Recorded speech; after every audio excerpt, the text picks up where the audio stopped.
Hi guys, Nilesh Maruthi. Alright, today I have the India and the Contemporary World 2. That is the textbook for class 10 history. If you are preparing with this book for your board exams, I have a lot to cover. Alright, so let's just dive into the video. Alright, so we have 5 lessons and we have 3 sections. The first section, Events and Processes, shows the rise of nationalism in Europe and in India. Then the second one shows us making a global world and the edge of industrialization. The third one, everyday life, culture, and politics. I'm not sure about this lesson. We'll just go and we'll see if there's anything deleted. Let's go. So, the rise of nationalism in Europe, or in other words, the first chapter. So, in 1848, there's this person named Frederick Soriu who painted this big photo, and he had a dream saying that the world is made of democratic and social republics. Yeah, I don't know what that means. So the first print shows all the people of Europe and America, men, women of all social classes, marching in a long train and offering homage to the Statue of Liberty as they pass by it. Wait, isn't the Statue of Liberty in New York? And doesn't it look different? Right, anyways. So, all white guys, that is, Americans and Europeans, are marching in a long line, passing by the Statue of Liberty, praying to it, and going by.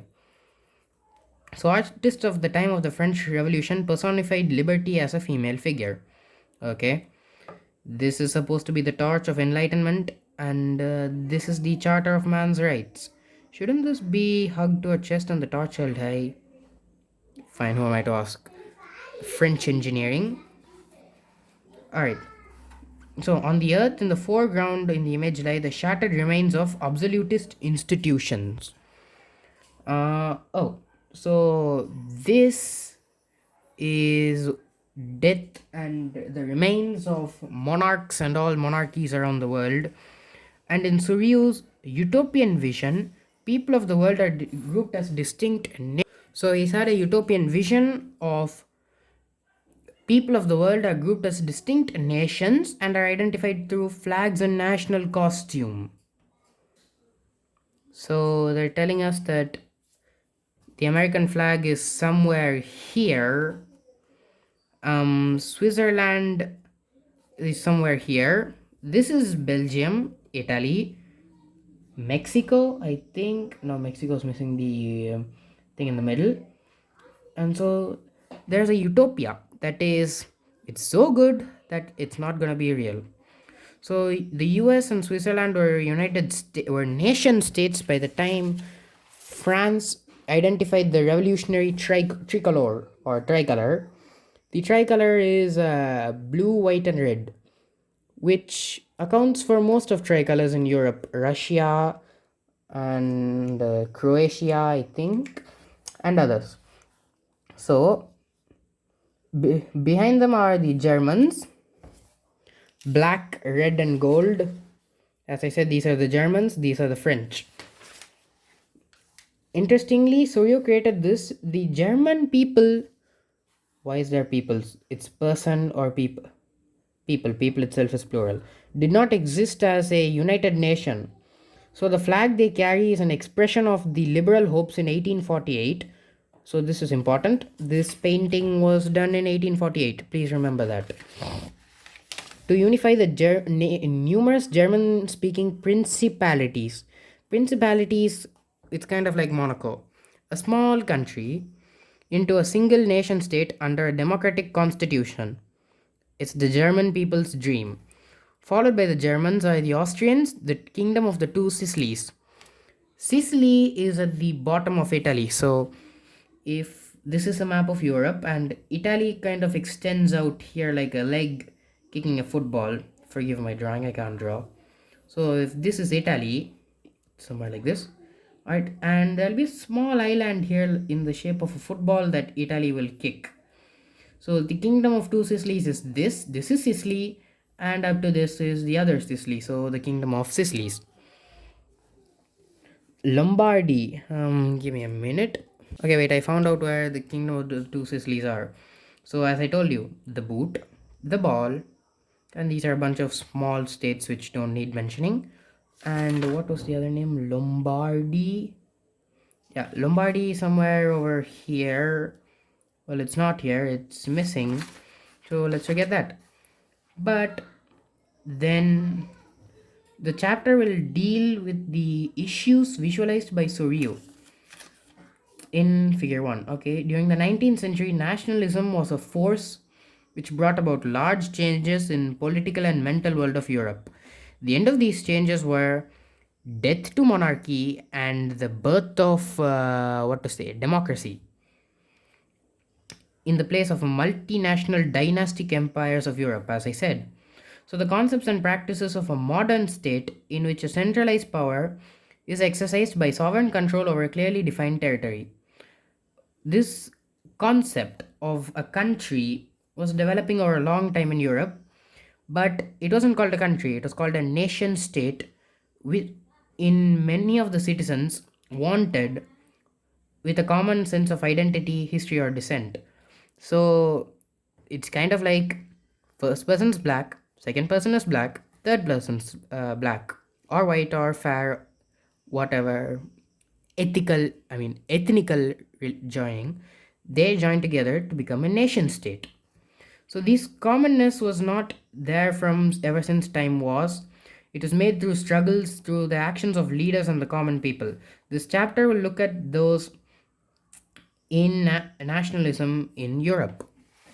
So the French Revolution and the idea of a nation. I'm pretty sure we went over this in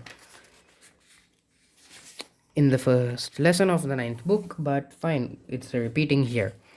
So the first clear expression of nationalism came with the French Revolution in 1789. France was a full-fledged monarchy state until 1879. After that, the political and constitutional changes that came in the wake of the French Revolution led to the change of a monarchy to a body of French citizens, that is, a parliament. The revolution said that it was the people who would constitute the nation and shape its destiny. So, from the very beginning, the French revolutionaries introduced various measures and practices that could create a sense of collective identity amongst the people. The ideas of la patrie, the fatherland, and les citoyens, citizen. So, the French revolutionaries were introducing various measures and practices that created a sense of collected identity amongst the people. So they're the ones who brought about the fatherland and the citizen, emphasized a united committee under the French flag, the tricolor, the blue, white, and red, was chosen to replace the royal standard. The royal standard was a sort of symbol on the flag. So the Estates General was elected by the body of active citizens. We went over this in the ninth book. If you haven't, go check it out. And renamed the National Assembly. New hymns were composed, hymns, songs. Oaths were taken and martyrs commemorated. Dead people in the name of a nation. Okay. Centralized administrative system was put in place and formulated uniform laws for all citizens within the territory. So no matter where you are, as long as you're within France, you follow the same rules of the French. And there were uniform laws for all the citizens. That is, police wear one type of uniform while the army wears a different type of uniform. So internal custom duties and dues are abolished. That's nice. No import tax. And a uniform system of weights and measures were developed. So they decided to go with kilogram, gram, meter, pound, like that. Okay.